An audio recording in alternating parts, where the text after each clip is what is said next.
হাসিনা বাংলাদেশ থেকে পালিয়ে গিয়েছে। স্পষ্ট ভাষায় বলি, এখন যারা ভারতের দালালি করবেন লুঙ্গি নিয়ে পালানোর জায়গা পাবেন না। তারা এই রাষ্ট্র ক্ষমতা দীর্ঘায়িত করতে চেয়েছে। তারা আমাদের দেশে বাঙালি জাতীয়তাবাদের নামে ভারতীয় বয়ান আমদানি করেছে। আমরা স্পষ্ট ভাষায় বলি, 2024-এর জুলাই আগস্টের গণবিপ্লবের পর আমরা দিল্লির আধিপত্যবাদকে পরাজিত করেছি। 2024-এর জুলাই আগস্টের গণবিপ্লবের পর আমরা ভারতের আধিপত্যবাদকে পরাজিত করেছি। এই বাংলাদেশ প্রকৃতপক্ষে আবার 2024-এ স্বাধীন হয়েছে। এই বাংলাদেশে আর কোন ভারতের দালালদের রাজনীতি চলতে দেওয়া হবে না। এই বাংলাদেশে আর দিল্লির দালালদের রাজনীতি চলতে দেওয়া হবে না। শেখ হাসিনা বাংলাদেশ থেকে পালিয়ে গিয়েছে। স্পষ্ট ভাষায় বলি, এখন যারা ভারতের দালালি করবেন লুঙ্গি নিয়ে পালানোর জায়গা পাবেন না। বাংলাদেশে আরেকটা বিষয় আমদানি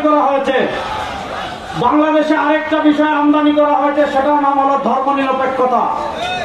আমাদের বাংলাদেশের সংবিধানে তারা ধর্মনিরপেক্ষতা ঢুকিয়েছে। আমি স্পষ্ট ভাষায় আপনাদেরকে বলি, আমরা যেই নিয়তে তাহাজ্জুদ পড়ি, আমরা যেই নিয়তে রোজা রাখি, আমরা যেই নিয়তে ইবাদত করি, আমরা যেই নিয়তে যাকাত দেই, আমরা যেই নিয়তে দান সদকা করি, আমরা যেই নিয়তে ইবাদত করি, আমরা একই নিয়তে ইসলামী আন্দোলন করি। আমাদের ইবাদত যদি হয় আল্লাহর জন্য, আমাদের নামাজ যদি হয় আল্লাহর জন্য, আমাদের রোজা যদি হয় আল্লাহর জন্য, আমাদের হজ যদি হয় আল্লাহর জন্য, আমাদের যাকাত যদি হয় আল্লাহর জন্য, স্পষ্ট ভাষায় বলি, আমাদের রাজনীতি জাতীয়তাবাদের জন্য হতে পারে না। আমাদের রাজনীতি ধর্মনিরপেক্ষতার জন্য হতে পারে না। আমাদের রাজনীতি মানুষের তন্ত্রমন্ত্রের জন্য হতে পারে না। আমাদের রাজনীতি হবে আল্লাহর জমিনে কোরআনকে বিজয় করার জন্য। আমাদের রাজনীতি হবে আল্লাহর জমিনে আল্লাহর শরিয়া প্রতিষ্ঠা করার জন্য। আল্লাহর জমিনে আল্লাহর শরিয়া প্রতিষ্ঠা হোক, আপনারা চান কি চান না? আল্লাহর জমিনে আল্লাহর কোরআন প্রতিষ্ঠা হোক, আপনারা চান কি চান না? আমাদের বাংলাদেশে গত 52 বছর মুক্তিযুদ্ধের চেতনার কথা বলে শোনেন, যে মুক্তিযুদ্ধের চেতনা কোরআন হাদিসের বাহিরে যাবে, ওই চেতনা আমি মানি না, ওই চেতনা আমরা মানি না। আপনি মুক্তিযুদ্ধের চেতনার কথা বলে সংবিধানের দোহাই দিয়ে আল্লাহর কোরআনকে ওভারটেক করতে চাইবেন, নবী করিম সাল্লাল্লাহু আলাইহি ওয়াসাল্লামের আদর্শকে ওভারটেক করতে চাইবেন।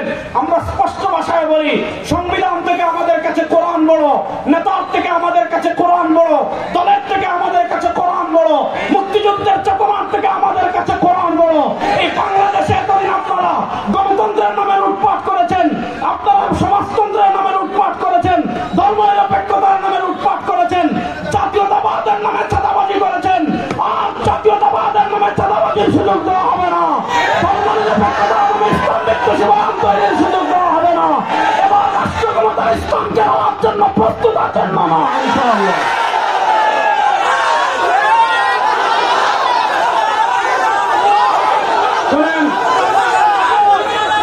শুনেন, আমাদের নেতা পীর সাহেব চরমোনাই ঘোষণা দিয়েছেন।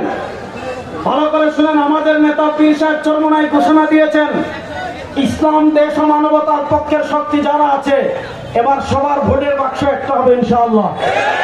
ইসলামের পক্ষের যত শক্তি আছে, ইসলামী যত দল আছে, ইসলামী যত রাজনীতিবিদ আছেন, তাদের সবার ভোটের বাক্স একটা হচ্ছে।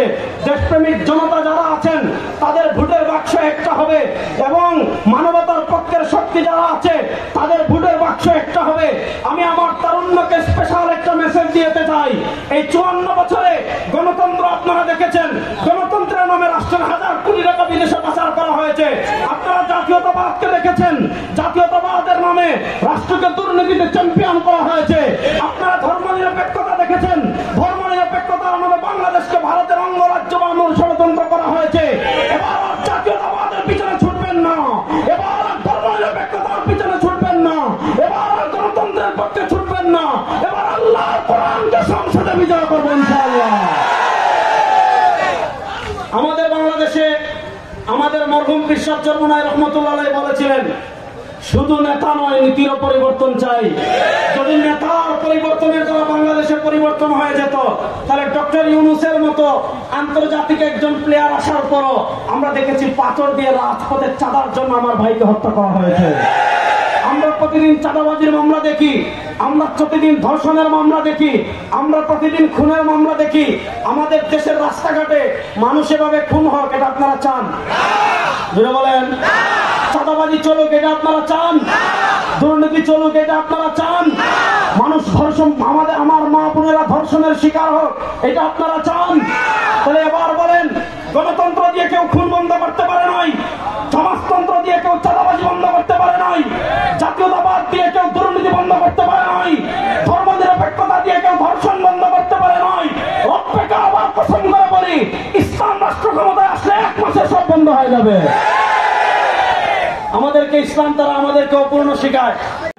আবার অনেকে বলে যে হুজুর অমুকের বিকল্পকে তমুকের বিকল্পকে, 92% মুসলমানের বাংলাদেশে গণতন্ত্রের বিকল্প বলেন, জাতীয়তাবাদের বিকল্প বলেন, ধর্মনিরপেক্ষতার বিকল্প বলেন, সব কিছুর বিকল্প হলো ইসলাম।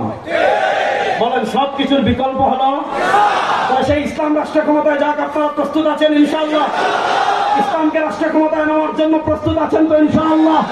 কারণ ইসলামকে রাষ্ট্র ক্ষমতায় নেওয়ার জন্য আমি ওই দিন কক্সবাজার বলে এসেছি, এই শতাব্দী হবে সবাই রাখতে পারবে না ইনশাআল্লাহ। সুতরাং এবার আমার সাথে একটা স্লোগান দিবেন, তন্ত্রমন্ত্রের দিন শেষ, ইসলামের বাংলাদেশ। তন্ত্রমন্ত্রের দিন শেষ।